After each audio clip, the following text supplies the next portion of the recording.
Queridos irmãos e amigos que acompanham nessa noite nosso canal da igreja, no Gama, no YouTube, estamos aqui para mais uma comunhão na palavra de Deus.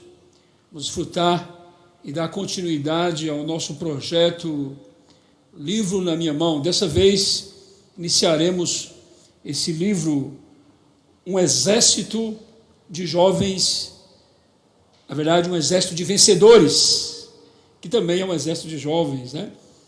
E baseado em Salmo 110, de 1 a 3, é um exército de jovens, uma convocação para que nós nos alistemos, um exército de vencedores, aliste-se já, aleluia. Que convite maravilhoso para mim e para você. Diria que é uma boa maneira de nós nos engajarmos nesse projeto de leitura de livros espirituais. Que tal, se você ainda não tem o hábito de ler livros espirituais junto com a Bíblia, então você aproveitar esse livro e alistar-se já, não apenas no exército de Deus, mas também no projeto Livro na Minha Mão. É um bom convite, né? Creio que trará muito benefício para você e para mim. Esse livro, de fato, é muito rico. Hoje nós iniciaremos o capítulo 1. E a cada semana, durante pelo menos 6 semanas, estaremos aqui ministrando, né? Vai ter um irmão aqui ministrando um capítulo desse livro, até concluirmos os 6 capítulos. Aleluia! Vamos perceber, queridos, que Deus tem um foco. Na verdade, Deus tem um sonho, Deus tem uma expectativa muito grande nessa terra hoje, nessa era hoje. E quando Ele olha para essa terra, Ele tem um sonho, porque Ele vê um mundo subjugado pelo seu inimigo, né?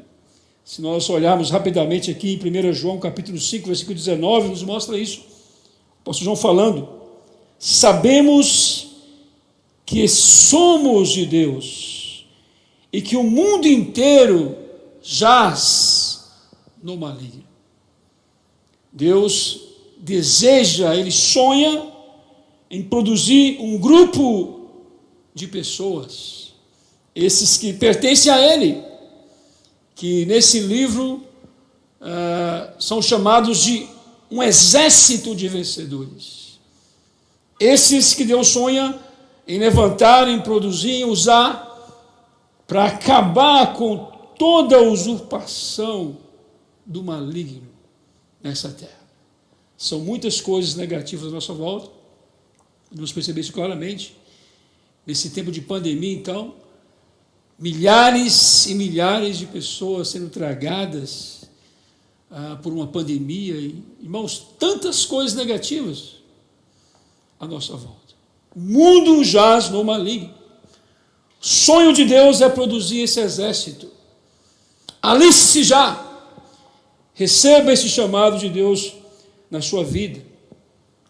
A verdade que esse livro nos mostra, irmãos, é que o homem é o centro desse processo pelo qual Deus está trabalhando para restaurar essa terra dessa condição de caos e degradação. Deus poderia, num piscar de dedo, né, num estalar de dedos, resolver o problema por Ele mesmo, mas Ele escolheu fazer isso por meio do homem. Isso está bastante claro quando nós olhamos para o livro de Hebreus. No capítulo 2, versículo 5, diz o seguinte: pois não foi a anjos que sujeitou o mundo que há de vir, sobre o qual estamos falando. Antes, alguém em certo lugar, aqui no versículo 6, deu pleno testemunho, dizendo: que é o homem que dele te lembres? Ou o filho do homem que o visites? Fizeste-os por um pouco menor do que os anjos, e de glória e de honra o coroastes, e o constituíste sobre as obras das suas mãos. Todas as coisas sujeitaste debaixo dos seus pés. Essa obra é realizada por Jesus na cruz do Calvário. Ora, aquele que lhe sujeitou todas as coisas, nada sujeitou, nada o deixou fora do seu domínio. Agora, porém, ainda não vemos todas as coisas a ele sujeitas. Ele sujeitou ou ele não sujeitou? Como filho primogênito de Deus, ele já sujeitou.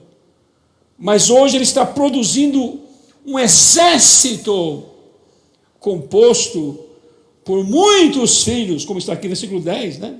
Porque convinha que aquele, por cuja causa e por quem todas as coisas existem, conduzisse muitos filhos à glória, aperfeiçoasse por meio dos sofrimentos o autor da salvação deles. Percebe que o homem é o centro aqui? Esses muitos filhos de Deus são esses que ele está produzindo hoje, nesse processo maravilhoso que ele vai usar juntamente com o seu filho primogênito, irá então realizar essa obra de restaurar, resgatar essa terra ao seu comando, ao seu controle, como está em Apocalipse capítulo 11, né? Versículo 15, o sétimo anjo tocou a trombeta e houve nos céus grandes vozes dizendo: o reino do mundo se tornou de nosso Senhor e do seu Cristo, e ele reinará pelos séculos dos séculos. Isso é uma profecia tremenda, que ocorrerá com o toque da sétima trombeta. O reino desse mundo se tornará do Senhor e do seu Cristo. Ele não estará sozinho. Se olharmos no capítulo 14 de Apocalipse, capítulo 17, versículo 14: pelejarão eles com o Cordeiro. Olha o exército aqui. E o Cordeiro os vencerá, pois é o Senhor dos senhores e o Rei dos reis. Vencerão, amém? Também os chamados, eleitos e fiéis que se acham diante dele. Jesus é o Senhor. Esse é o sonho de Deus. E o homem está no centro desse sonho. Irmãos, esse livro nos mostrará uma série de acontecimentos que já estão sendo desencadeados para que esse processo se concretize. E um dos itens fundamentais desse processo é exatamente a produção desse exército de vencedores, né? Então nós veremos 6 capítulos que na verdade trata de acontecimentos bíblicos, né? Narrativas bíblicas, e algumas delas já foram desencadeadas, estão sendo intensificadas nesses tempos finais, né? Capítulo 1 vai falar, é o nosso capítulo de hoje, convém que Cristo reine. Capítulo 2 vai falar da mulher vestida do sol e o filho varão e o dragão. Muito bom esse capítulo, vai trazer uma visão completa do cenário de Apocalipse capítulo 12, né? A fortaleza de Sião e o descanso de Deus. Vamos entrar um pouquinho nesse item hoje, mas ele vai ser trabalhado com mais detalhes nesse capítulo 3. O sedutor de toda a terra, exatamente Satanás, com a sua tríade, com os seus exércitos que ele está se formando também. As estratégias de Satanás, o capítulo 5, e o capítulo 6, o tempo em que vivemos e a volta do Senhor. Tudo isso é o que nós desfrutaremos nesse livro. São acontecimentos que estão se desencadeando. Olha só o que diz a experiência de João no capítulo 4 de Apocalipse. Versículo 1. Depois dessas coisas, olhei, e eis não somente uma porta aberta no céu, mas também a primeira voz que ouvi, como de trombeta, ao falar comigo, dizendo: sobe para aqui, e te mostrarei o que deve acontecer depois dessas coisas.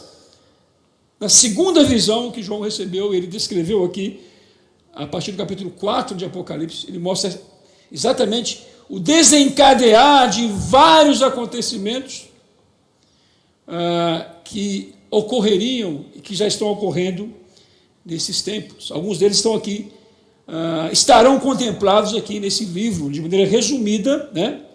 Não com a intenção de fazer um estudo escatológico, mas a intenção de nos despertar o nosso espírito, mover o nosso coração, a fim de que nós possamos, de fato, nos alistar no exército de Deus, nos posicionar.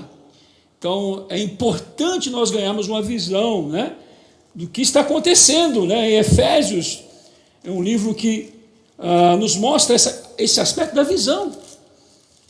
Se por um lado o Apocalipse nos mostra os acontecimentos, Efésios nos aponta uma visão que nós vamos ganhar. E precisa nortear o nosso viver hoje, nessa terra. Capítulo 1, versículo 9 de Efésios nos mostra: desvendando-nos o mistério da sua vontade, segundo o seu beneplácito, que propusera em Cristo, de fazer convergir nele, na dispensação dos tempos, todas as coisas, tanto as dos céus como as da terra. No versículo 22 fala: e pôs todas as coisas debaixo dos seus pés, e para ser o cabeça sobre todas as coisas, o deu à igreja, a qual é o seu corpo, a plenitude daquele que a tudo enche em todas as coisas. Isso é importantíssimo, porque nos mostra que o processo de Deus de lidar com toda essa conjuntura da terra e do universo é por meio de Cristo. É por meio de encabeçar, de convergir todas as coisas em Cristo. Ó Senhor Jesus. E nós, irmãos, que fazemos parte, ou que estamos lutando, buscando fazer parte desse exército de Deus, precisamos ganhar essa máxima de que todos precisamos nos colocar debaixo do encabeçamento de Cristo. A partir de Cristo, todas as coisas serão encabeçadas. A sua igreja, os seus pés, o seu exército, que vai realizar essa obra na terra hoje. Você está disposto a isso? Você quer se alistar nesse exército? Essa é uma palavra, é um chamamento para nós hoje, né? Jesus é o Senhor. É uma visão geral do que esse livro tem para nós. O capítulo 1 desse livro, ele traz uma afirmação, né?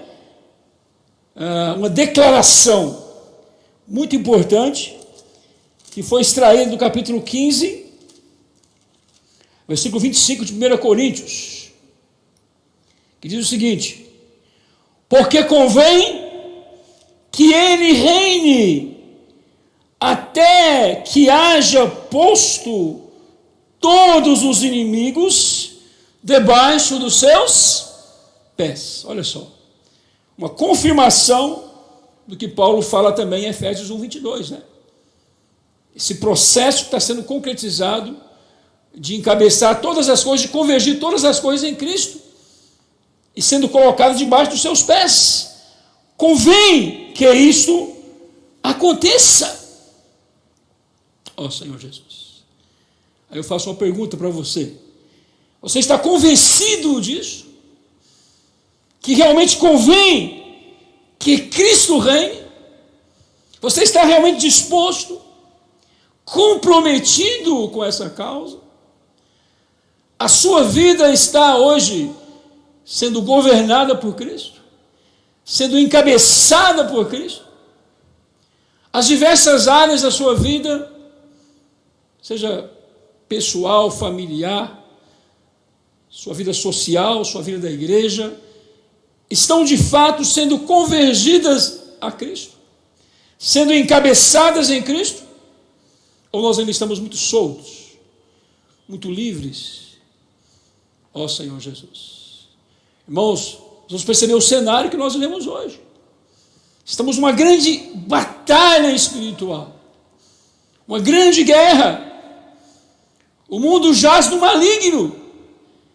É muito perigoso viver de maneira solta, de maneira livre, entre aspas, nessa terra. Se nós não formos hoje encabeçados por Cristo, poderemos ser encabeçados pelo inimigo dele. E esse inimigo não brinca.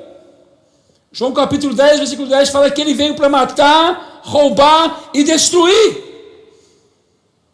Existe uma ação poderosa do inimigo. Temos visto isso em várias sequências de livros que nós temos desfrutado aqui.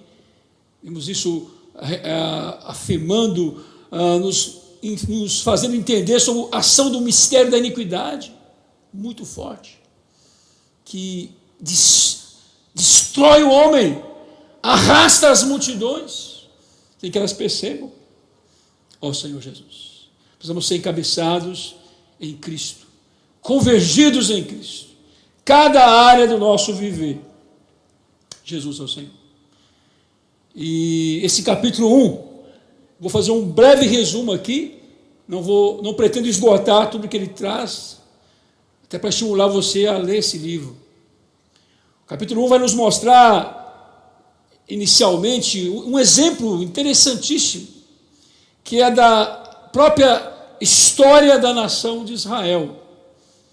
Israel é um país, um pequeno país do Oriente Médio, com uma história tremenda, que impressionam grandemente a todos que contemplam, que estudam sobre essa história.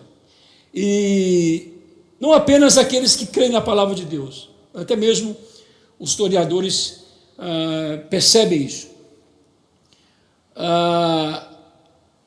David Ben-Gurion foi o primeiro chefe de Estado da nação de Israel, logo após 1948, quando Israel é restaurada a sua condição de nação perante a ONU. E nessa sua gestão, como chefe de Estado, ele direciona a nação de Israel em 3 pilares fundamentais. Primeiramente, ele trabalhou para que o povo, toda a população, ganhasse um espírito de guerra.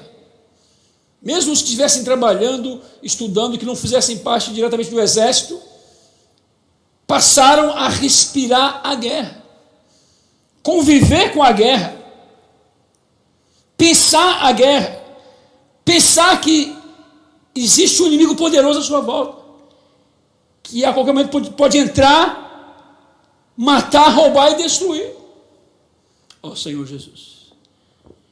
E outro pilar que David Ben-Gurion trabalhou foi na produção de uma elite de jovens para compor o exército de Israel. Ele fez isso de maneira muito estratégica, e hoje o exército de Israel é um dos exércitos mais poderosos do mundo. E a terceira vertente ou pilar que David Ben-Gurion seguiu foi na questão de conquistar território. E até hoje Israel é criticado por isso, né? Porque ele avançou na conquista de territórios ali naquela região do Oriente Médio. E isso fez com que gerasse também acirramento entre os inimigos palestinos e árabes daquela região. Mas sempre foi um fator de identidade, de fortalecimento da nação de Israel. E Israel hoje é um país exemplar do aspecto da sua força militar, econômica e do engajamento da sociedade como um todo em torno do ideal daquele Estado ali no Oriente Médio. Interessante, não queremos discutir aspecto filosófico disso, queremos usar esse modelo como um exemplo para nós e tirar lições para nós hoje. Na verdade, irmãos, o que nós precisamos hoje nossa experiência como igreja, como filhos de Deus na terra, é de ganharmos uma mentalidade de um vencedor, um espírito de batalha, de conquista, de enfrentamento do nosso verdadeiro inimigo, que não é o governo, a política, a economia, a sociedade. Nosso inimigo, ele está nas regiões celestiais. Ó Senhor Jesus. Vamos ganhar essa mentalidade. Uma mentalidade de guerra. Olha só o que diz o livro de Apocalipse, capítulo 5. Na verdade, capítulo 12. A partir do versículo 1 mostra um grande cenário aqui. De um dragão, de uma mulher sendo atacada. E no meio desse cenário, de repente, um dragão com a sua cauda arrastando, lutando, querendo devorar, nasce um filho varão. Versículo 5. Nasceu-lhe, pois, um filho varão, que há de reger todas as coisas com cetro de ferro. E o seu filho foi arrebatado para Deus do seu trono. Esse nascimento do filho varão mostra o quê? Esse exército de vencedores está sendo produzido num contexto totalmente caótico. Ó Senhor Jesus. Mas está sendo produzido uma mentalidade de um vencedor, um espírito de um vencedor de batalha, né? No versículo 12, versículo 11, vou pular aqui, não tem tempo para descrever com precisão, mas vamos trabalhar o princípio aqui. Eles, pois, o venceram por causa do sangue do Cordeiro e por causa da palavra do testemunho que deram, e mesmo em face da morte, não amaram a própria vida. Na verdade, o que nós temos aqui é um grupo de sobreviventes. Temos visto isso na palavra profética, né? Ser um vencedor hoje, na verdade, é ser um sobrevivente. É alguém que passa por esse crivo aqui, de não amar a própria vida. Está disposto a ser um mártir pela causa do reino de Deus. Esse é o perfil de um vencedor. Essa é a mentalidade de um vencedor. Ó Senhor Jesus. Não olhe para as suas limitações. Não olhe para o inimigo. Eu ia ler, nós não temos tempo, você pode ler na sua casa, aí mesmo. Números 13, 33, mostra aquele cenário dos espias na terra de Canaã. E daquele grupo, a maioria saíram amedrontados. 10 espias amedrontados. Mas Josué e Caleb, diferentes. Tinha a mentalidade de um vencedor. Olharam e viram os inimigos como pão, não se sentiram como gafanhotos para serem pisados como os demais. A mentalidade de um vencedor. Espírito de guerra, de luta. Eia, subamos e possuamos. Ó Senhor Jesus. Lucas 12 faz parte desse processo também de formação dessa mentalidade de vencedor em nós. Versículo 32 de Lucas 12. Não temais, ó pequenino rebanho, porque nosso Pai se agradou em dar-vos o seu reino. Pequenino rebanho, frágil, mas ao Pai agradou-se de dar-lhes o seu reino. Ó Senhor Jesus. Só posso produzir em mim e você essa mentalidade de um vencedor. Ó Senhor. Outro item importante aqui, que eu e você precisamos ganhar. Nós vamos, irmãos, desenvolver um viver sobre o comando de Cristo. Não é lutar de qualquer maneira. Não é achar que você é forte, que você é capaz. Na verdade, essa guerra já foi vencida. Jesus já venceu essa batalha. O que nós temos que fazer é sermos convergidos nele. Nossa luta, irmãos, não é contra carne e sangue, né? Olha só o que diz Efésios. Acho interessante a gente olhar isso aqui. Capítulo 6, versículo 12. Porque a nossa luta não é contra carne e sangue, e sim contra os principados e potestades, contra os dominadores desse mundo tenebroso, contra as forças espirituais do mal nas regiões celestes. Não adianta se envolver com movimentos ideológicos, não adianta ir para a rua, contestar, criticar, quem quer que seja, não importa a linha, essa não é a nossa luta. A nossa luta é contra o inimigo que está dentro de nós, é contra a rebelião que está dentro de nós. Se você olhar depois, Isaías capítulo 14, nos mostra a profecia, a visão profética do que aconteceu lá na eternidade passada.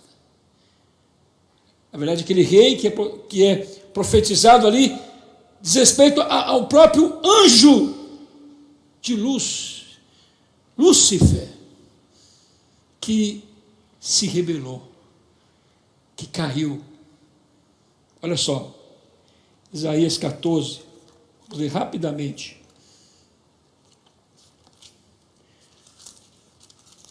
Princípio da rebelião, versículo 12. Como caístes do céu, ó estrela da manhã, filho da alva, como fostes lançado para a terra, tu que debilitavas as nações, tu dizias no teu coração, eu subirei ao céu, e acima das estrelas de Deus, exaltarei o meu trono, e no monte da congregação me assentarei nas extremidades do norte, subirei acima das mais altas nuvens, e serei semelhante ao Altíssimo. Princípio da rebelião. Aqui está a causa de toda a desgraça desse universo. Essa mesma profecia se encontra em Ezequiel 28, também a partir do versículo 12. Esse é o princípio da rebelião. E esse princípio entrou em nós, em Gênesis 3, quando Adão caiu. E nós nascemos no mesmo princípio de Adão. Ó Senhor Jesus. Por isso, amados irmãos, precisamos nos submeter. O que vence a rebelião é o princípio da submissão. Ó Senhor Jesus. Interessante, né? Que num exército a submissão é fundamental. É a submissão que mantém a tropa coesa, aguerrida. Mas há um comando militar, um comando burocrático, muito raso, né? Mas o exército de Deus tem um cabeça. O cabeça é Cristo. Ó Senhor Jesus. 1 Coríntios, capítulo 15, vamos voltar para o texto base desse capítulo, né? 25 diz, porque convém que ele reine, até que haja posto todos os inimigos debaixo dos pés. O último inimigo a ser vencido ou a ser destruído é a morte, porque todas as coisas sujeitou debaixo dos pés. E quando diz que todas as coisas lhe estão sujeitas, certamente exclui aquele que tudo lhe subordinou. Quando, porém, todas as coisas lhe estiverem sujeitas, então o próprio Filho também se sujeitará àquele que todas as coisas lhe sujeitou, para que Deus seja tudo em todos. Olha só, a restauração da ordem deste universo está em tudo ser encabeçado em Cristo. Quando todas as coisas forem convergidas a Cristo, Ele mesmo sujeitará todas as coisas a Deus. E haverá uma restauração da ordem nesse universo. E na experiência prática, isso acontece hoje quando nós nos submetemos a Cristo, quando nós nos humilhamos, nos rendemos. Ó Senhor Jesus. 2 Coríntios, muito rica a experiência do apóstolo Paulo, porque ele foi o símbolo de um homem, de um currículo invejável. Lá em Filipenses capítulo 3 mostra isso, capítulo 2 e 3 mostra isso. Currículo do apóstolo Paulo. Quem era ele? Mas esse homem, ele foi levado a uma experiência muito forte. E no capítulo 12, 2 Coríntios, mostra isso a partir do versículo 7. A experiência do espinho na carne. Não vamos detalhar, quero destacar o versículo 9 apenas. O resultado da experiência do apóstolo Paulo em ser convergido a Cristo, em considerar tudo como perda por causa de Cristo. Olha só o versículo 9. Então ele me disse: a minha graça te basta, porque o poder se aperfeiçoa na fraqueza. De boa vontade, pois, me gloriarei nas fraquezas, para que sobre mim repouse o poder de Cristo, a autoridade de Cristo, o governo de Cristo. Irmãos, que experiência tremenda. Paulo foi levado a muito sofrimento, né? Por isso que é necessário, às vezes, passar por sofrimentos profundos em nossa vida, para gerar em nós essa atitude que foi gerada no apóstolo Paulo. Olha o que diz aqui, voltando um pouquinho em 1 Coríntios, um pouquinho atrás, ele também demonstra esse sentimento de dependência, de fraqueza. Capítulo 2, versículo 3. E foi em fraqueza, temor e grande temor que eu estive entre vós. Olha só, esse exército de vencedores é um exército de pessoas fracas, que não venceram por causa da sua capacidade. Ouvimos em Apocalipse, capítulo 12 de Apocalipse. Mas venceram por causa da sua submissão a Cristo. O que vai fazer você vencer é a sua submissão a Cristo. A minha palavra e a minha pregação não consistiram em linguagem persuasiva. Não confie na sua capacidade de falar ou de persuadir ninguém, nem na sua sabedoria, mas em demonstração de espírito de poder, para que a vossa fé não se apoiasse em sabedoria humana, e sim no poder de Deus. Ó Senhor Jesus. Ainda mais, Filipenses capítulo 2, versículo 5. Tendes em vós o mesmo sentimento que houve também em Cristo Jesus. Pois ele, subsistindo em forma de Deus, não julgou como usurpação o ser igual a Deus. Antes, a si mesmo se esvaziou, assumindo a forma de servo, tornando-se em semelhança de homens, e reconhecido em figura humana, a si mesmo se humilhou, tornando-se obediente até a morte, e morte de cruz. Aleluia! Pelo que também Deus o exaltou sobremaneira, ele deu o nome que está acima de todo nome. Na verdade, irmãos, esse exército precisa aprender a guerrear. E a maneira de guerrear é a maneira da submissão. Não é a maneira da exaltação, de enfatizar a nossa capacidade, né? A mentalidade de um vencedor não deve ser uma mentalidade soberba. Muito pelo contrário. É a mentalidade de alguém que reconhece a sua condição, que conhece o seu inimigo e que sabe como enfrentar o seu inimigo. Jesus foi tal modelo para nós. Aleluia. Então, irmãos, esse processo de convergir todas as coisas em Cristo vai exigir tal atitude de mim e de você.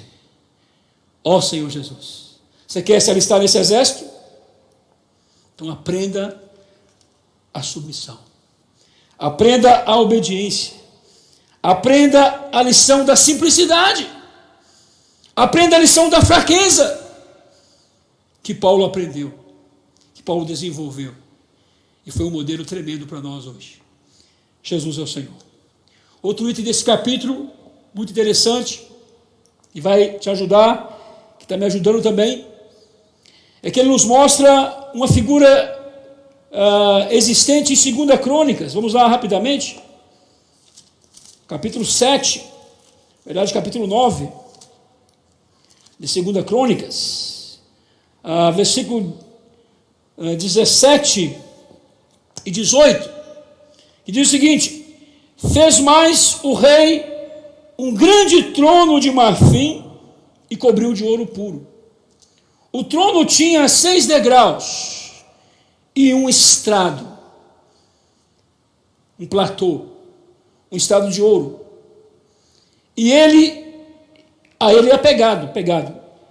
E ambos os lados tinha braços junto ao assento e 2 leões junto aos braços. Essa descrição aqui é do trono do rei Salomão.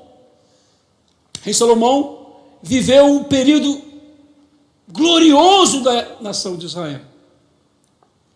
Período pós-Davi, quando todos os inimigos foram vencidos praticamente, e viveu-se um tempo de riqueza, domínio e descanso.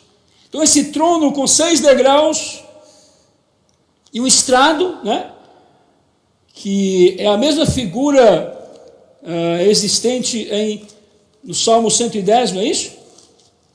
Versículo 1, disse o Senhor ao meu Senhor: assenta-te à minha direita, até que eu ponha os teus inimigos debaixo dos seus pés. Debaixo desse estrado, né? Desse escabelo que corresponde a essa figura aqui, desse trono de Salomão. Na verdade, irmãos, isso é um período histórico da história de Israel, mas que diz respeito exatamente ao reino de Deus, ao governo de Deus que será estabelecido nessa terra. Que nós temos aqui um processo. Esses 6 degraus apontam para um processo. Poderíamos trabalhar aqui uma visão até mesmo escatológica desses 6 degraus, não temos tempo para isso. O livro mostra rapidamente algo nesse sentido, né? Se nós olharmos a história da criação, Gênesis 2:2, vamos abrir rapidamente, só para ter uma noção, né? Nos mostra que Deus, né? Gênesis 2:2, e havendo Deus terminado no 7º dia a sua obra que fizera, descansou nesse dia de toda a sua obra que tinha feito. Então, certo é que essa simbologia do 6º dia tem tudo a ver com esses 6 degraus do trono de Salomão, onde no final de um processo vem um período de descanso do reino, do governo de Deus, ao Senhor Jesus. Então esse processo será coroado com o reino, com a volta do Senhor Jesus, né? E essa visão precisa nos impressionar, né? Se nós olharmos aqui rapidamente em 2 Pedro, não temos tempo de fazer uma descrição completa dessa visão, mas eu quero passar o princípio para vocês. Capítulo 3 de 2 Pedro 8:9 diz o seguinte: ora, há todavia uma coisa, amados, que não deveis esquecer, que para o Senhor um dia é como 1000 anos, e 1000 anos como um dia. Então, numa analogia aqui, podemos aplicar cada um desses degraus a cada dia da criação, que corresponderia a 1000 anos. Então, nessa abordagem, né, se 6 dias equivale a 6.000 anos. E o 7º dia representa o reino milenar, a volta do Senhor Jesus. Então, irmãos, nós fomos olhar a história da humanidade, de Adão até hoje, estamos aí no final de 6.000 anos de história. Qual o sentido dessa palavra? Podemos afirmar que o dia e o momento da vinda do Senhor, mas podemos afirmar que está muito próximo. Ao final desse 6º dia vem o 7º dia. Esse 7º dia corresponde então à volta do Senhor, né? O estabelecimento do seu reino sobre essa terra, como já vimos rapidamente no livro de Apocalipse, né? Então, capítulo 12, versículo 12 do capítulo 3, o que fala? Versículo 11, na verdade: visto que todas essas coisas hão de ser assim desfeitas, aqui ele fala de acontecimentos que ocorrerão, né? De estrondos, sinais que antecederão a vinda do Senhor. Isso também está no capítulo 24 de Mateus, de 1 a 14, mostra isso detalhadamente, né? Então, diante desse quadro, devíeis, né, ser tais como os que vivem em santo procedimento e piedade. Não vai viver de qualquer maneira. É a atitude, é a mentalidade de um vencedor, de alguém que está alistado no exército de Deus. Um procedimento, uma piedade, alguém que manifesta Deus nessa terra. E principalmente a atitude de estar esperando e apressando a vinda do dia de Deus. Esse é o item mais importante. Na verdade, irmãos, qual a melhor estratégia de guerra desse exército? Não é bater de frente com o inimigo, não é por aí. O inimigo é poderoso. Se você bater de frente, você vai apanhar. A melhor estratégia, a verdadeira estratégia é, primeiramente, a nossa submissão. Já vimos isso no ponto anterior. E também, a melhor estratégia é o quê? É apressar, é esperar, é apressar a vinda do dia de Deus. Aleluia! Isso é um espírito de urgência que precisa estar em mim e em você. E quando nós olhamos para Mateus 24, né, tem a receita maravilhosa aqui. O que é esperar e apressar a vinda do Senhor? Olha só, versículo 13, diante desse cenário também, muito parecido do versículo 13 até o versículo 10, mostra tudo o que vai acontecer, vários sinais, princípio das dores, etc. Ele fala o quê? Ação do mistério da iniquidade, versículo 12, né? E no 13, aquele, porém, que perseverar até o fim, esse será salvo. Perseverar como? Anelando, esperando e apressando a volta, o dia de Deus. Aleluia! O que mais? Aquele que perseverar até o fim, esse será salvo.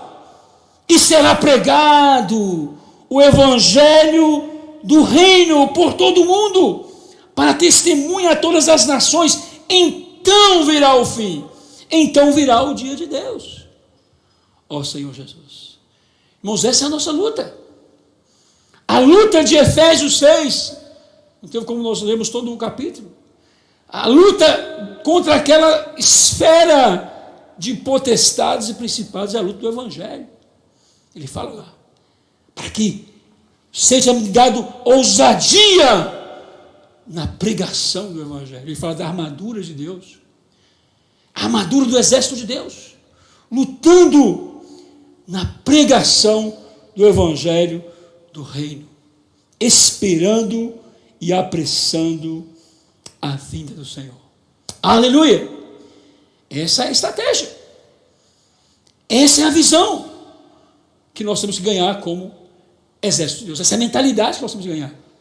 E por fim, parece até contraditório, esse capítulo nos mostra o seguinte: que faz parte da estratégia da luta? Descansar. Ó Senhor Jesus. Na verdade, guerrear, a luta espiritual é descansar. Sabe por quê, irmãos? Porque nós temos aquele que já venceu, que já realizou todas as coisas. O nosso papel é descansar em Cristo. O nosso papel é entrar no descanso de Cristo. Você quer vencer? Tem que aprender a descansar, né? Por isso que lá no Salmo 110 nos mostra, né? Assenta-te à minha direita, até que eu ponha os meus inimigos por estrado dos seus pés. Então, espiritualmente também é uma atitude de quê? De nos colocar debaixo do senhorio de Cristo, né? Do encabeçamento de Cristo. Descansar nesse encabeçamento de Cristo. Então, queremos, para terminar, ler alguns versículos em Hebreus, que nos mostra um pouco mais dessa experiência de entrar no descanso de Deus. Vamos ser rápidos agora, estamos na reta final aqui. Ó Senhor Jesus. Capítulo 3 de Hebreus, versículo 12, fala o seguinte: tende cuidado, irmãos, jamais aconteça haver em qualquer de vós perverso coração de incredulidade, que vos afaste do Deus vivo. Essa palavra foi mostrada no contexto da exemplificação do povo de Israel, que foram retirados do Egito, cruzaram o Mar Vermelho, passaram pelo deserto, grandes lutas e entraram na boa terra de Canaã. Mas quem entrou na boa terra de Canaã? Que geração entrou na boa terra de Canaã? A geração que saiu do Egito, daquela geração, apenas Josué e Calebe entraram. Todos eles ficaram no deserto. Todos eles caíram numa condição de incredulidade e desobediência. Ó Senhor Jesus. Irmãos, entrar na boa terra de Canaã, entrar na experiência de Cristo, na realidade de Cristo, significa que temos que tratar com esse princípio da incredulidade e da desobediência, que está bem presente em nós. Ó Senhor Jesus. Olha o capítulo 4 de Hebreus. Vamos ter que adiantar aqui. Temamos, portanto, que, sendo-nos deixada a promessa de entrar no descanso de Deus, suceda parecer que algum de vós tenha falhado, porque também a nós foram anunciadas as boas novas. Olha só, aplicando já na realidade nossa de estar em Cristo, como se deu com eles. Mas a palavra que ouviram não lhes aproveitou, visto não ter sido acompanhada pela fé naqueles que a ouviram. Nós, porém, que cremos, aleluia, que experimentamos a realidade de Cristo, entramos no descanso, conforme Deus nos tem dito.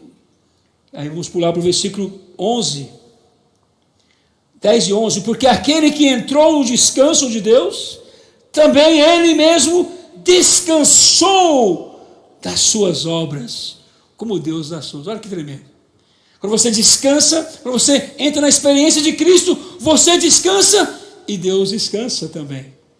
Esforcemo-nos, pois, por entrar naquele descanso, a fim de que ninguém caia segundo o mesmo exemplo de desobediência. Desfrutar Cristo, né? E aqui nesse livro, queria ler só um trechinho para vocês, a página 19, ele descreve essa experiência. O segredo para entrar no descanso de Deus. Olha só, esse exército, o alistar-se nesse exército, está ligado, está relacionado com essa experiência profunda de entrar no descanso de Deus. Vou ler para vocês. Durante algum tempo fiquei refletindo sobre entrar na boa terra, no descanso de Deus. Então recebi do Senhor a seguinte palavra: se eu não souber viver no descanso de Deus, não poderei dar descanso a Deus. Em outras palavras, a luta para pôr os inimigos debaixo dos pés de Cristo está em aprendermos a descansar primeiro. Nós, como Sião, como os vencedores, esse exército está sendo formado, precisamos ser os primeiros a vencer os nossos inimigos. Esse é o segredo para poder desfrutar do descanso de Deus, né? Mais à frente, a boa terra de Canaã representa Cristo como nosso descanso. Contudo, isso ainda é muito doutrinal. Para que Cristo seja o nosso descanso e possa nos dar descanso, precisamos aprender a nos sujeitar a Ele. Ó Senhor Jesus. Um pouquinho mais à frente, né? Ele vai falar aqui, um encorajamento para mim e para você. Página 21. Vamos colocar uma roupa nova. Diz respeito a nos revestir de Cristo. Colossenses 1, 9 a 10 nos mostra isso. Nos despir da natureza terrena e nos revestir de Cristo.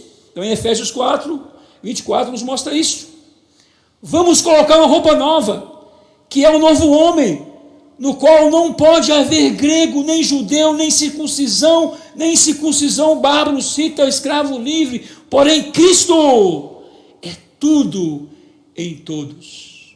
O novo homem, Cristo é tudo e está em todos. Dessa forma, só conseguiríamos viver o novo homem quando Cristo é o cabeça em tudo em nossa vida. Cristo é o cabeça em tudo na sua vida? Você está sujeito a Cristo? Essa é a experiência de se alistar no exército de Deus. Ó Senhor Jesus, somos membros da igreja, somos vencedores, somos Sião, somos filho varão. Vamos revestir-nos como eleitos, como escolhidos de Deus, de ternos afetos de misericórdia, de bondade, de humildade, de mansidão, de longanimidade. Não somos quaisquer pessoas, aleluia! Somos os escolhidos de Deus, somos o Sião que vai trazer o Senhor de volta. Salmo 110, de 1 a 3, né? Somos aquele exército de jovens santos que estão brotando como gotas de orvalho na aurora. Nós estamos aqui para dar descanso ao Senhor. Portanto, amado leitor, amado irmão, precisamos lutar para que o Senhor nos dê descanso hoje. Essa é a nossa luta, essa é a minha luta, essa é a sua luta também. Para fechar, queria ler rapidamente aqui Efésios capítulo 4, né? Ó Senhor Jesus, que nos mostra essa experiência de conquistar Cristo, de descansar em Cristo, de entrar na experiência de Cristo, de crer, de tomar Cristo como a nossa vida, né? Essa é a nossa luta hoje. Capítulo 4 mostra isso. Versículo 13, até que todos cheguemos. Esse é o viver do exército que está sendo formado hoje. A unidade da fé, essa experiência plena na fé, de crer em Cristo, de descansar em Cristo e dar descanso para Deus, e do pleno conhecimento do Filho de Deus, a perfeita varonilidade, a medida da estatura, da plenitude de Cristo, até que todos cheguemos. Aleluia, que visão, que encorajamento, até que todos, é para nós, é para mim, é para você. Ó Senhor Jesus, para que não sejamos como meninos, agitados de um lado para o outro, e levados ao redor, por todo o vento de doutrina, pela artimanha dos homens, pela astúcia que induzem aos erros. Por trás dos homens tem o quê? Tem o inimigo, tem as potestades, os principados, o inimigo querendo matar, roubar e destruir. Não podemos ser arrastados como meninos e sermos destruídos pelo inimigo. Ó Senhor Jesus. Mas, seguindo a verdade em amor, cresçamos em tudo naquele que é a cabeça, Cristo Jesus. Que maravilha. Crescer na cabeça.